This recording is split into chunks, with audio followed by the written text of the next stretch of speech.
Hello, Murder fans. I'm Max Schwabi. I'm here with Chris Sova, and I'm here with Evan Barron.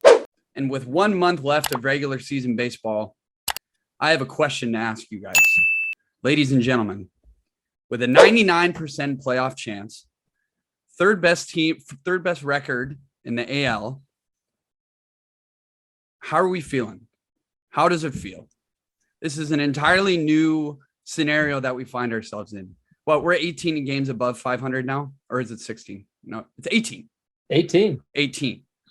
Okay. 18 and games. We just handed the Guardians their asses, along with what no-name team did we beat before? Detroit Tigers. The Detroit Tigers. That was just Motor City Kitties. Yeah, just Motor City Kitties. That was cute and everything. Sorry about that, Detroit, but Cleveland, we're clearly a more dominant team. So now that we find ourselves in a very, very, very beautiful spot, playoff-wise, how does it feel?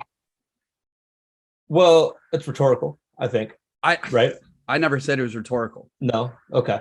Well, I got to be honest, man. It's 99% plus chance to make the playoffs. As a Mariners fan, it doesn't feel like that quite yet. You know what I'm saying? It doesn't feel guaranteed. It's actually a good point. Yeah, it doesn't feel guaranteed. We're the type of people that we've experienced this long enough to the point where we have to see it to believe it.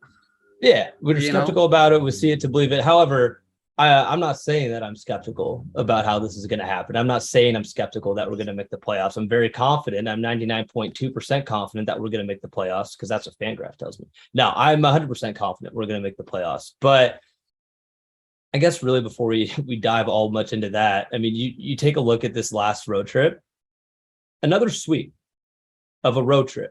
This happened in July. We had a road trip where we won six undefeated of 6+ game road trips. This is the first time in American League history. The Mariners are the first team in American League history with multiple undefeated 6+ game road trips in one season. That's pretty incredible. Say that one more time. The Mariners are the first team in American League history with multiple undefeated 6+ game road trips in one season. So that means you have a road trip that's 6 games or more and you win all of them. Yeah. We did that during our 14-game winning streak. Now we're on a 7-game winning streak. And after the 3 games against Detroit, 3 games against Cleveland, 6 wins total. That's how you get those numbers. And it's incredible, man, to see the M's go on the road and do what they do. Well, I totally agree. And here's what stood out to me the most in this road stand, right? We talked with Chris Egan last episode. Pitching was phenomenal. Hitting, we had a handful of snooze fests, right? The bats weren't alive. I think even worse of all, if dare I get so specific, but Ty France, right? He's a powerhouse of the club. And when his back goes quiet, something eerie feels afoot. But we look at this last road series in Detroit and in Cleveland, and we scored in the first inning of 5 of these 7 games. Is that correct? 5 of the 6. 5 of the 6. We didn't. Oh, yeah. Okay. 5 of the 6. Yeah. And that shit is playoff baseball. And not only did we, did the bats come alive more, you talk about that first game against the Tigers when we opened up with a 9-3 win. We scored 6 runs in the 3rd inning. When you pair that with great pitching, like we have consistently been, both starting roto and bullpen, I mean, these are the ingredients for an October baseball team. So it's about getting in the mindset. And for those of you listening, it's about getting in the mindset. Okay. Like I said last week, let's make the assumption that we're in the playoffs. Now we have to start thinking forward, right? What else do we need to last minute, not additions, but last minute switching things up at all? Do we move people around, or are people good where they are now? I'll tell you this. You look at these last the last two series, the last games that we played, total score was 37-10 in favor of the Mariners. We outscored our opponents 37-10. The Tigers and the Guardians over 6 games. Right. I would say offense is looking pretty damn good, and I would say pitching is looking pretty damn good. Right. I mean, that's 2 shutouts that the Mariners pitching got. They had a shutout in the last game of the series against the Tigers, and in the second game of the series against Cleveland. And so pitching's on point. Robbie Ray and Luis Castillo, they're doing their thing. George Kirby doing his damn thing. And Marco Gonzalez, we'll see what happens today. We're recording this on Monday. Happy Labor Day weekend, by the way, everybody. Hope everybody's safe, having fun, drinking lots of beer, enjoying not work. But that's what we got Marco today. And he had a good outing last time. Let's see if he can continue to, if he can go against a struggling Chicago White Sox. I know they put up a 13-run game the other day. Dylan Cease almost got a no-hitter, but that got broken up with 2 outs in the 9th inning. We do not face Dylan Cease this week, so that's great. Right. But in regards to your question, Max, what do we need to fix? What do we need to switch? Nothing. I don't think there's anything we need to switch right now. It's continuing doing what we did this last couple series. As you said, Max, we're scoring in the first inning. 5 of those 6 games we scored in the first inning. 5 games in a row. It was only the first game where we won 9-3 against the Tigers that we did not score in the first inning. Right. It took till the second inning. We had to be a little patient in that one. But every other first inning for every other game afterwards, we scored in the first. And it was very like, I feel like it was popping a zit. This series was just like build it up and then all hell breaks loose. But the timing couldn't have come any better because like I said, Ty France is looking like Ty France again. I wish I had back. What? He's officially back. Well, exactly. He's been officially back. And Julio, he's been crushing it. He went 4 for 6 in last night's 8-hour game. 8 hours. That's a full work day. The players, the reporters, the media, they were there at the park for 15 total hours. Hell of a rain delay that they had. You know what? I'm curious. I love it sometimes when a rain delay happens and you get to see, I don't love it while you're in it, but you see afterwards. And I didn't see anything of the Mariners other than a quote I heard of JP Crawford when he was asked, what did he do during the delay? He said that he was playing with his belly button a little bit. So whatever that means. But I'm curious, you got, it was like 3-4 hours total of a delay or something like that. And what are they doing? How do they keep themselves busy? Max, what would you do back in your heyday when you had a rain delay? What kind of fun games would you play? I mean, there's lots of little fun game. Like it's like doing the volley game with soccer balls, but you do it with your bat, and it's like you're bunting baseballs up and down. What do they call that? There's a name for that game. I don't know. It's been years. Long. I should know. I played soccer. Yeah. Well, I don't know. What? Keep the muff. Yeah, keep the ball out of the lava or something. I don't give a shit. But yeah, no, it's brutal. And I mean, honestly, I don't think I've ever heard of a rain delay that lasted that long. Like normally they're like an hour, maybe 2 hours, but especially like if you're looking at the weather forecast too. And like I kept looking at the weather forecast in Cleveland and it wasn't looking pretty. Ugly. Yeah. It was ugly. Man, so they had an Elton John concert a couple weeks ago in Cleveland, and they had to resod the outfield grass. And so the drainage of the outfield grass, it just simply wasn't draining. And so you could see in right field, there was a legitimate like pond that seemed to go from first base to second base in terms of length, but it was in the outfield on the grass. It was just wet as hell. You could step in it as like a puddle, but a long ass puddle. And so I just don't understand still. I know we talked about this so many damn times, but the Midwest teams get a damn roof. Get a damn roof. I think I read somewhere that the Guardians had they've had 16 rain delays this season. Just outrageous. It's a waste of money. It's a waste of time. And I realize it's a hefty project. I mean, look, I'm not necessarily complaining too much because we came out with a dub, but like it's still a waste of everyone's time. And it does take a while and a lot of money and funding to build something like that. But you know how easy it could have been for the Mariners to kind of just roll over in that game? Yeah. And how difficult how easy it could have been for that sweep to slip away from him. Right. And they hung in there. That's what the Mariners do, man. They hang in there.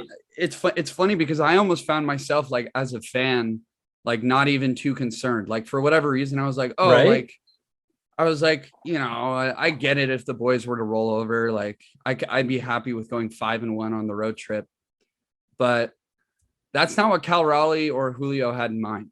No, it ain't what Cal Raleigh had in mind. Cal Raleigh, man, in the 11th inning, after JP Crawford hits a single up the middle, scoring Gino from second base. He started on second to start the 11th.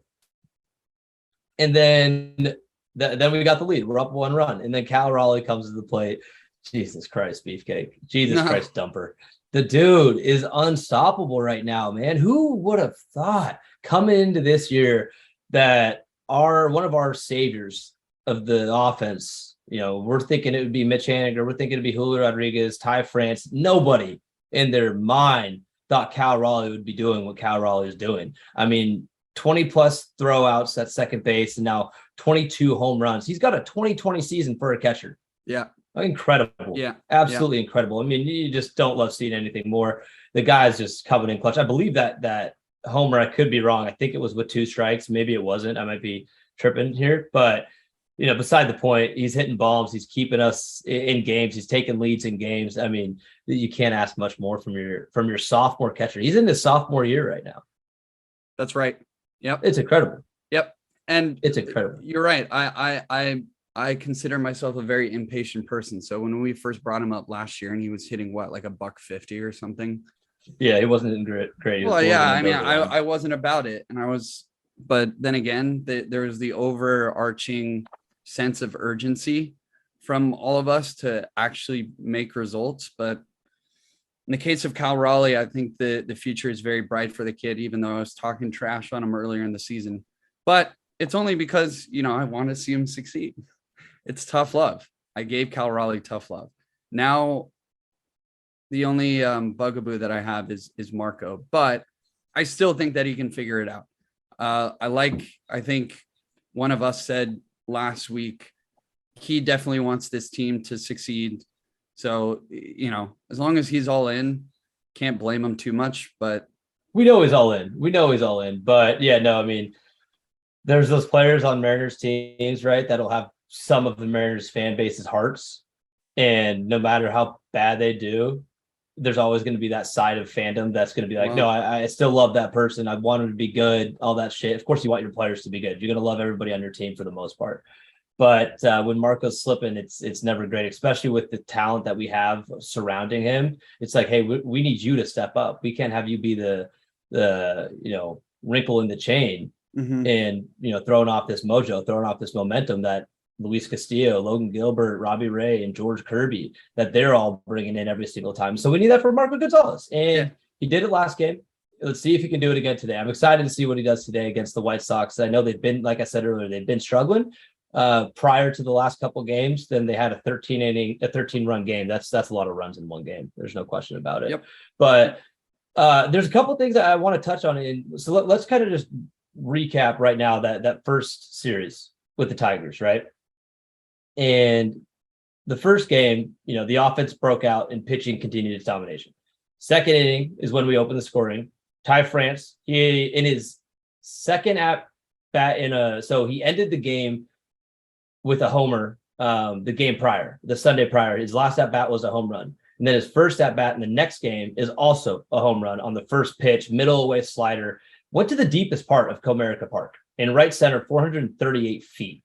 On that first pitch, it was the 16th bomb of the year. Most of the damage in that game, it came in a 6-run third inning. When you're scoring 6 runs in the third inning of an opening game of a series and you're getting deep into that bullpen to start it off, damn it, man, that's a recipe for success. Every single starter for the Mariners in terms of on the offensive side, except for Winker, every single starter got a hit in that game. That's something you love seeing too. Bats working for everybody. I know that was Toro's first game back from being called up with Dylan Moore going on the IL. He had a hit in that game. I believe a ribby as well. France, Raleigh, Santana, they all had home runs in that first game against the Tigers.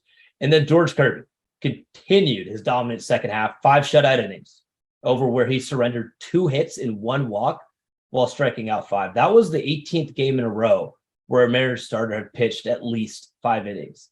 However, the sweetest kind of story from this game is our new $8 million man, Chris Flexen. Yeah. With an 11-day hiatus, since game circumstances warranted him to pitch in relief, Flexen, as Daniel Kramer wrote, had millions of things to think about. But he quickly created some clarity for himself with his first out in the 6th inning, which pushed him past 300 innings over the 2021-22 seasons to trigger an $8 million vesting option on his contract. And so Flexen, he said, I knew where I was at, of course, but I was just happy to be out there and helping the bullpen out and pick up a win. Of course, Flex is going to come out with that statement. I'm happy just to do it for the boys, just to get the win for the boys and support the pitching. But $8 million for a man like Chris Flexen, 27 years old, something like that. That's huge. That's huge. It's no Julio Rodriguez contract, obviously. But for him to earn that $8 million with moving to the bullpen, I'm sure he was probably pretty positive he was still going to hit that 300 inning mark. But for him to do that, hats off to Chris Flexen. I absolutely love seeing that. So that said, Flexen is now, definitively a reliever. Yeah. No longer a starter. I mean, we could start him if we wanted to, but yeah, he's playing the bullpen right now, 100%. Well, I know he's playing in the bullpen, but what do you mean we could start it? I mean, we could start him if we wanted to. If Marco got hurt, if somebody got hurt, right. Yeah, it's not like he's stuck in the bullpen. Okay, so he's a utility pitcher. Sure, we can plug him in wherever you want, dude. Well, I'm thinking we have Marco go. I think we pair Marco and Chris Flexen as a dual threat, kind of like on one day. We have Marco as his buoy, as his safety blanket. Right. We have throw him a line if he needs it. We have Marco go 3 or 4, maybe 5 if he's dealing. Yeah, and then bring in Flexen for another 3. Yeah, 2 or 3. Yeah, no, it's something you could do. Just want to throw out there as well, speaking of longer relievers, we also have Matt Boyd too in the pen as well. So that's another long-term reliever that you could pair up as well. And I just think it's really cool to see the hometown kid come home and, think about it. You grew up watching the Mariners. We got a couple of hometown kids. And Jake Lamb too, yeah. But I just want to throw this out there, think about how cool it is. You grew up watching the Mariners. You didn't see them make the playoffs, and you're actually going to be on this team that ends the drought. That just doesn't get much better than that as a childhood. You see Matt Boyd when Matt Boyd came out for his relief outing, whatever game that was, I forget. But it was in Detroit. It was on Thursday, and didn't he come from Detroit? Didn't he sign from Detroit? I think so. I'm not positive. Yeah. I don't know. Well, he did. I don't know. Did he just hop bullpens and change uniforms? Was it that kind of? No, when we got him, he was on a rehab assignment already. He was a little bit injured. So he had to do some rehabbing in our AAA system. Right. But it was cool, man. When he first came out, he took the ball before he even threw the first pitch. You see him kind of take a moment and you see him just kind of look around and he's soaking everything in, realizing he's pitching for the team that he grew up watching, the Seattle Mariners. He's about to take the mound and throw a pitch for the first time ever. He's been an MLB pitcher for years, but for the first time ever, this is a different feeling for him. And you could see him going through those feelings, which is awesome to watch. Just looking at him looking around before he took the mound. It was pretty cool. He adds a good sense of variety too, because we have a boatload, if not all, of right-handed relievers that throw gas. And now we've got sliders. That's our recipe. Gas and sliders. That's right. Now we've got a lefty. Yeah. So especially with Baraki. I don't know what's going on with Baraki. He's been on the injured list for quite some time. We haven't seen him in a minute. So good to get, and like you're saying, a lefty like Boyd in there to complement. Yeah. I personally don't know his what, he's a rookie. Matt Boyd's a rookie. No, my God, no. Oh, how long? Matt Boyd's been in the league. Man. Oh, I am thinking of Baraki. I'm sorry. No, Baraki also been in the league for a long time, like 10 plus years. Yeah. So let's go to the second game. Hold on. Let's go. Yeah, Max, get out of here. Let's go to the second game. First game took it 9-3. Awesome. Love seeing runs scored. Love seeing not many scored for the other team. Game 2, top of the first inning. Julio was on first base and on a 3-0 count, which I have not seen the Mariners have success with, at least swinging on a 3-0 count. Gino has the green light. And he opened the scoring with a 2-run bomb to right field for his 25th of the year. And then they tied it, the Tigers. They tied it in the second inning, 2-2. And then in the sixth, they took the lead 3-2. I believe Marco was still pitching. However, Marco got through the sixth. And then in the seventh, Frazier led off with a triple. And of course, if it's the seventh, if it's the eighth, or if it's the ninth thing, and if Abraham Toro's up to bat, I mean, you expect nothing else other than a homer. That's what Toro does. It's Toro time. And Toro comes up in his second game back from being brought up from AAA Tacoma. Toro is back at it again with his late inning heroics. 403-foot go-ahead tank halfway up the right field bleachers, which set the M's on our way to a 5-3 victory over the Tigers. Marco, funny story here, after his 2-run second inning, Marco went back to the clubhouse. He said he wasn't feeling himself. Something was off. And he changed jerseys. He did a jersey switch. And he came back. He finished 6 innings, surrendered 1 additional run, but he got out of some jams with the defense. The Perry Hill coached defense behind him. The Mariners just do their damn thing behind whatever pitcher's pitching, and they play phenomenal defense. That's what we do. Help me better understand. He just got a fresh new jersey. Went into the locker room, got a new jersey, put it on. Why? Fix his shit. Who knows? Who knows? That's interesting. Yeah, but we don't have any like press statement on why he did that. It's because he felt uncomfortable. I don't have his quote, but it's, to paraphrase, is because he felt something was off, something wasn't clicking, and he's like, I need a change. I need a change of something. Change of scenery. It wasn't that. It change of clothes. That's what it was. So he changed jersey. Okay. Yeah. And no real I have you never done that? You never changed socks in a game? You've never changed clothes or something, put different shoes on? Not once, no. I hear it all the time in sports. Some like NBA players, they'll change shoes. Shit like that. Okay. I don't know. Right. But that's what Marco did. So game 3, Mariners in the first inning, we score again. Gino singled, scoring Julio from second. Top of the third. That was in the first. Top of the third. Jordan 96, 97. Julio and France go back to back. This is a fun story here. Julio does his thing, absolutely lights one up. And then as France was walking, I was on Twitter, and as France was walking to the plate from the on-deck circle, some Mariners fan in Detroit at Comerica Park watching the game, they were sitting right next to the on-deck circle. And this guy yells at France, hey, let's go back to back. France kind of looks at him and then goes to the plate. And then France, with a swing that didn't look like he got all of it. It kind of finished with one hand. It was. I mean, he was arguably golfing with that pitch, man. Yeah, man. He got way down low. And he goes back to back with Julio. And there's a photo that came out with Ty France pointing. It was the end of the game photo that the Mariners put out with the final score of 7-0. And it was Ty France pointing. And who Ty France was pointing at was the fan that yelled at him to go back to back. And France was like, yeah, baby, we went back to back. And the guy on Twitter put something out, the fan on Twitter put something out saying that was me. Ty France was pointing at me, giving me credit for his homer. So that was pretty cool. You love seeing that shit when fans and players engage with each other. That's always fun. But yeah, man.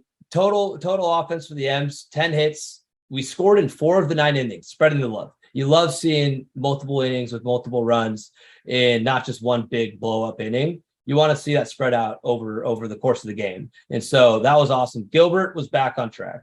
We had been a little concerned with his hard hit rate on his fastball. He'd been utilizing it like crazy. He didn't get away from it. He still threw his fastball like crazy. And in the game against Detroit, they just weren't hitting it. And again, they weren't. I mean, you mix that with team. I was going to say you mix that with a team that isn't, capable of hitting very well, but you also mix in a pitcher that's, a star on his way to being a star. And that's just a recipe for disaster for the Tigers. Dude. I mean, 6 innings pitched, 2 hits, 9 Ks, obviously with the shutout, no runs. M's take it 7-0. Right. Great way to start the road trip. And then on to Cleveland. More offense, more pitching. And first game. Hold on. Again, I want to say, hold on, Chris. I want to say something before you continue taking monopoly on this episode. You think about, and as a preface before this Cleveland series, right? Sorry? I said Boardwalk Empire. Isn't Boardwalk what you want to own in Monopoly to be like the king of the street? Oh, Yeah, sure. Right? You want to own Boardwalk, right? It's Broadway Avenue. It's Broadway Avenue. Yeah. My posse's on Broadway. Okay, well, you want to own everything in Monopoly. That's why they call it Monopoly. Sure, but there's that one specific Broadway that you want to own, and that's when you know you got your castle. That's when you know you're king of the castle. Damn straight.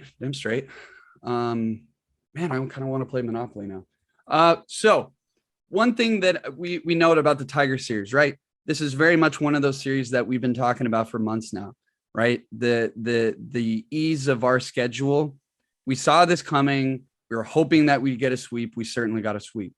It was Cleveland, and with the White Sox and the Braves coming up, the White Sox are not a bad team. The Braves are phenomenal, really good team. This is going to be a fun test, right? So when we take a step back and we looked, okay, we have a series against Cleveland away, and then luckily we go home. But now we have the Sox, and now we have the Braves. Right? These are three solid teams. These are three teams that are still very much in the wild card race, or not wild card race, but the postseason race. Right? Two of them are. You're talking the AL Central. You're talking yes. Twins and Guardians. Yeah, I mean, and who knows? You want to throw the White Sox too, man? They're 2 games behind, something like that. Yeah, well, they're like you said, they've been slumping. I think they're like 4 or 5 now. I don't think so, man, because obviously no. Orioles are like 2 games behind. No, I'm talking. Yeah, you're talking. Orioles are 2 games behind the wild card. Right. The AL Central, they're not going to get. They're not going to get a wild card spot. If somebody from the AL Central, if they want to get in. Yeah, they have Minnesota and Cleveland are tied. They're tied at 68 and 64 apiece. The White Sox are sitting even 500, 67 and 67. Right. Okay. Yep. So I mean, 2 games behind for the division spot for exactly. Chicago. So they I mean, all the more reason to kind of like be wary of teams like the Guardians and the White Sox, because they're fighting for their lives. I mean, to get that number 1 division spot. Right. The Braves are a different story. They've been taking care of business all season. Dude, but they're also fighting. They're 1 game behind the Mets right now. They're 1 game behind the Mets for the divisional in the NL East. Sure, but I'm saying like they're all but guaranteed. You're right. You're totally right. They want the division title as well. I totally get that. But okay, fine. These are what my point is. These are all teams that are fighting for something bigger than just a postseason spot, right? Like they number 1, they're fighting for that spot, but number 2, they're trying to win their respective divisions. That said, these are potentially dangerous teams. So to go into Cleveland and take care of business like we have is not only a good start for, this technically speaking 9-game stretch of difficult teams before we kind of start seeing, the A's and the Rangers again. But I just wanted to say before we talk about this Cleveland series, that's the shit that we want to see out of our team going into the home stretch of the fall. It's playing those lesser teams, and it's not playing down to their abilities. Yeah. That's what we've seen with Mariners teams over the years. The good teams that we thought were good teams over the years is they would not play better than the teams that they were supposed to play better against, such as perfect scenario here, the Tigers. We go in, and that was one of the easiest sweeps we've been able to witness. It was a very comfortable sweep. At no point were we like, shit, this is out of hand. Shit, that's right. Nothing crazy happened. But we were starting to bite our nails a little bit against an upcoming season against Cleveland, right? Because upcoming series against Cleveland, because we kind of slapped them around when they were in Seattle. They probably have a chip on their shoulder. The Twins are sneaking up on them, and they're ready to take it to us on their home turf. But that wasn't the case. Yeah, and also. No, I mean, that's kind of that we can. No, that's enough to talk about for the Tigers. We see them one more time to end the season at home, 4 games in 3 days against them. So that'll be great. Right. Great. No, way to end the season. we're past the Tigers now. I just wanted to cue you up. We are, but we play them one more time. Series. We play them one more time this year to end the season in October. Oh, hell yeah. Yeah. October 3, 4, and 5. We play them 4 times. We have a doubleheader on the 4th. Anyways, Cleveland series. We'll recap that real quick. Then we'll get to what we got coming up, and then we'll wrap it up. But to be brief, 6-1 in that first game. Mitch, again, first inning, scoring Julio from second base. Top second, big dumper. He goes yard, swinging on that. I don't like pitch. the name Big Dumper. Dude, even Scott Service wrote it on the lineup card. He wrote Big Dumper. He wrote Dumper on the lineup card. It's just vulgar. It's amazing. But it's not vulgar. It is. So I don't even like vulgar. Beefcake for that. The man's got a trunk. He's got a wagon. Right. Hey, shake it. Shake what your mama gave you. Shake that money, make it like somebody about to pay you. Right, hey. That's what he's doing. He's shaking it. Earthquake, Cal Raleigh. You better edit that out, Evan. I don't want to ever hear that. Yeah. Anyways, first pitch swinging, he goes yard. Love to see it. Later in the inning, same what happened in the first. Mitch Haniger doubles. Julio Rodriguez scores. Julio gets on. Mitch is going to bring him in. It just seems what's going to happen. Top of the sixth. It was, I believe, we were down 1, and we had Santana and Frazier both on, no outs.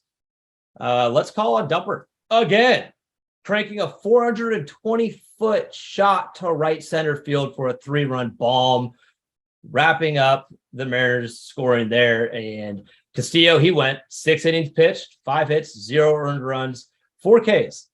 While Castillo only got 4 Ks, which was 6 fewer than he rung up against Cleveland in his start before, he attacked the strike zone and kept hitters off balance, recording a 55% whiff rate with his slider. Wow. Over half the time he threw a slider, it was a swing and a miss. Yeah. I mean, when you've got a 98 plus fastball and you're using your slider like that as an absolute weapon, just not fair. It's just not fair. Mariners win that one 6-1. Game 2, bringing back the shutout 4-0. Ty France continuing to stay on track. He hits a bomb, opens the scoring up. And again, that first inning, 1-0. Second inning, we had a lot of walks this game. Bases were loaded. Mitch Haniger walked. Cal Raleigh scored. And in the fifth, again with the bases loaded, Raleigh with a single, scoring Winker. And then next at bat, again with a walk, J.P. Crawford scoring Santana. I mean, utilizing the bases with the bases being loaded, first 3 quarters of this year, we were terrified as a Mariners fan to see the Seattle Mariners with the bases loaded. It was going to be a double play. It was going to be a pop up to the short infield. It was never working out. But now the Mariners are, whether it's walking, whether it's sacrifice flying, whether it's getting a single, they're getting that guy in. They're getting somebody in. They're not coming up empty-handed with the bases loaded, which is fucking crucial. And so thank you, Mariners. Thank you for picking it up. It's really, really good to see. Robbie Ray, he dominated again. 6 innings pitched, 6 hits, 0 runs, 3 Ks. I may have already said that once in the last 10 seconds. There it is again, in case you forgot. And last game of the series, last game of the road trip, 6-3. M's back at it again, scoring in the first. I love seeing the Mariners score in the first. I mean, starting off a game, when you score in the first, it changes the dynamic. It's such a game changer. I've been a huge proponent of scoring. We always want to score in the first inning, but like I think statistically speaking, there's got to be something that changes in our favor when we score in the first inning, especially as an away team, especially on the road when you open the game scoring first. It's great. Right. And this was a bummer because this is, as we open this episode up, this was the game that went almost over 8 hours. And I had a tee time, and I had planned it perfectly. I planned it perfectly to where I'd be able to watch the entirety of the game. Had I known that the weather was going to, hit the fan, maybe I wouldn't have gone golfing. I'm glad I did. I shot an 85. It was a pretty damn good round. I don't mean to toot my own horn. Is that good? No double bogeys. It was pretty great. Beside the facts, we got to do a Monday Mojo golf tournament, maybe with our listeners. If there's anybody who listens to this that's good at golf and just get some people out there, I would love to do that. See if anybody can beat us. Shit. Maybe with Max on the team. But me, Zweifel, and Evan, we can hold our own. We're pretty good. We're pretty good. I got count me in. I still need to get. Yeah, I still need to get. You know what I got coming up this week? I work. Oh, I do. I joined a pickleball league. Me and my buddy Nate. We joined a pickleball league, and we've been playing like 15 plus years in my mom's backyard. We're the street pickleball players. There's street ball for NFL Blitz. There's street ball volume, whatever for NBA. We're the pickleball street ballers of the world. So I'm excited to see that. Anyways, that last game of the series, Julio again in that first inning when we scored first, he gets on base. Ty France was after him. He hit him in. He doubled. Julio scored. Top three. J-Rod home run. Goodbye. The kid, the rookie of the year. He's going to be. God damn it! I love Julio so much. Is that almost guaranteed at this point? It's got to be guaranteed. Yeah. There's definitely good rookies out there. Adley Rushman, whatever, from Baltimore. Yeah, he's been crushing it. Their rookie Gunnar Henderson, who they just brought up this week. Yep. The guy looks like a stud. He's the real deal. Also, he might be on par with you, Max, in doing his keeps in his hair, because that man's got flow. He's got flow. He's not using keeps. It's all natural. No. Well, also he has his youth. He does have his youth. Yes. He's looking great. Stephen Kwan, I love watching that man play. He's really freaking good for the Guardians, excuse me. And then Bobby Witt Jr., he's going to be in the runnings, but I really think Julio's running. Yeah, absolutely sprinting away with this. Especially when you tag along, like now that he's like arguably the face of baseball. Yeah, he really. I mean, it's bad for business if the MLB doesn't. It's bad for business, man. You got to collect. You got to collect on what's attracting the fans, and that's Julio Rodriguez. Right. But yeah, it was like I was saying earlier. I didn't get to watch all this game because of that rain delay, but I was keeping up with it on my phone. And then in the top of the 11th, God dang, my phone was blowing up with texts. Twitter was on fire. Cal Raleigh sealed the deal with the 2-run bomb, 22nd of the year. M's win 6-3. That was in the 11th inning. And where the M's they didn't give up. Rain delay happened, number of hours. They came back ready to go, and they sealed the deal. I mean, Julio went 4 for 6 in the game. He had a stolen base, so that's good to see Julio stay on track with that.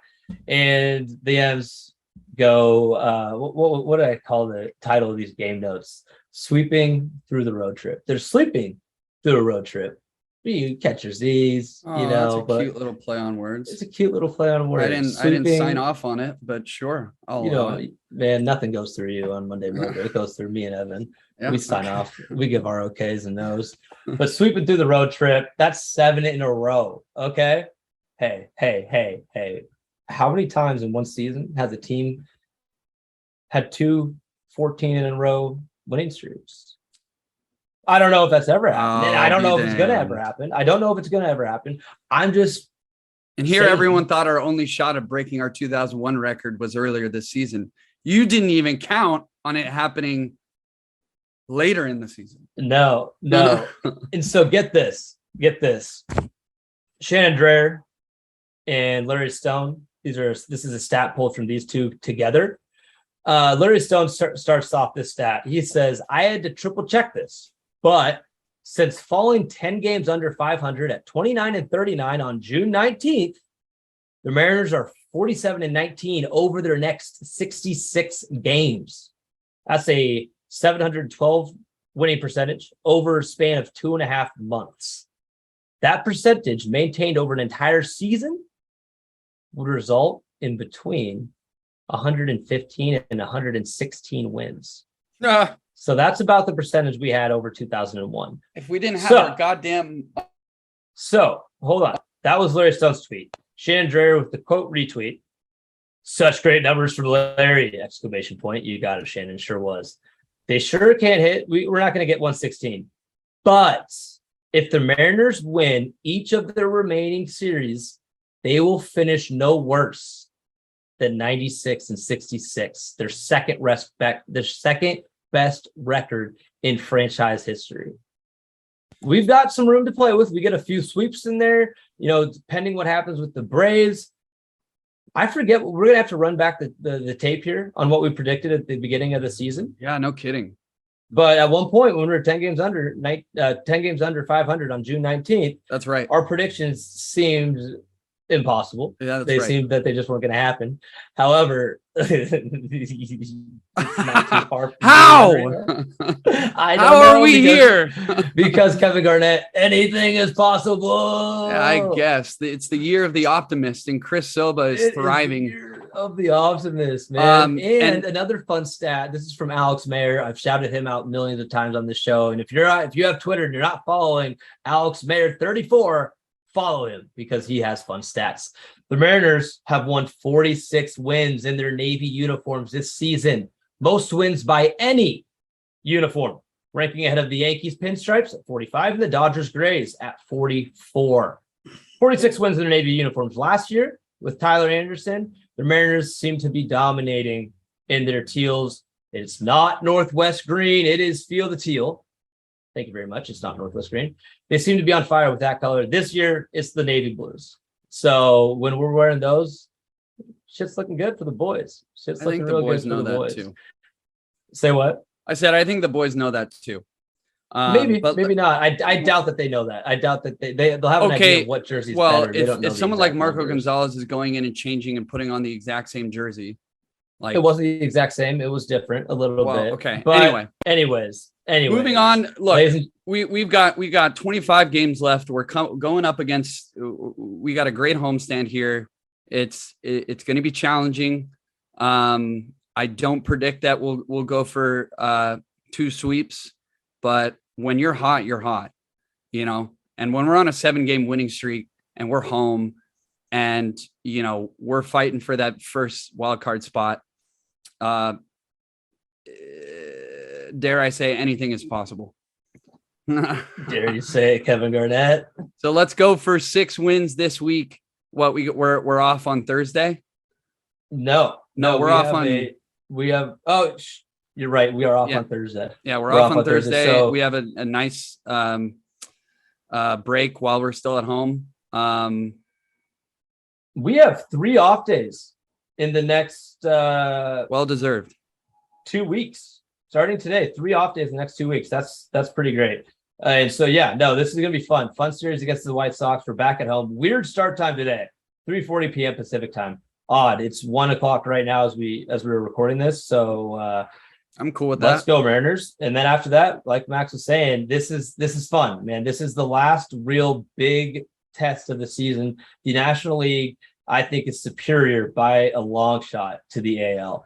A few teams in the AL that could hang with the National League, a lot of teams in the NL that could hang with the American League. And so with the Atlanta Braves being 1 game as it stands today, on September 5th, which is crazy to me.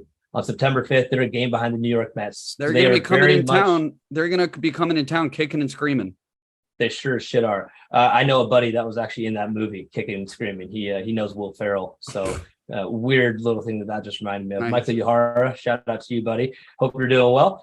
This is it, man. This is it. We've got exactly a month left of baseball. The season ends on October 5th. It's September 5th. Mariners have won 7 in a row, 9 of their last 10. They are leading the American League wildcard race, 1 game above Tampa Bay. And let's go, ladies and gentlemen. Fun to be a Mariner. It's fun as shit to be a Seattle Mariner fan. For anybody, I've had a few conversations with some people who are still a little timid to get their heart breaking, to get their heart hurting, to be positive that we're going to make the playoffs. I don't understand that timidness. Get it out of your system, throw it up, go bulimic on me and put the finger down your throat. I don't care what you do. Get that shit out of your mind, okay? But enjoy the ride. Be ready to be hurt, but you won't get hurt. Pray for the best. Expect the worst. 6 games this week. That's it, ladies and gentlemen. As always, thanks for listening. Like, comment, subscribe. Go Mariners. Go Mariners.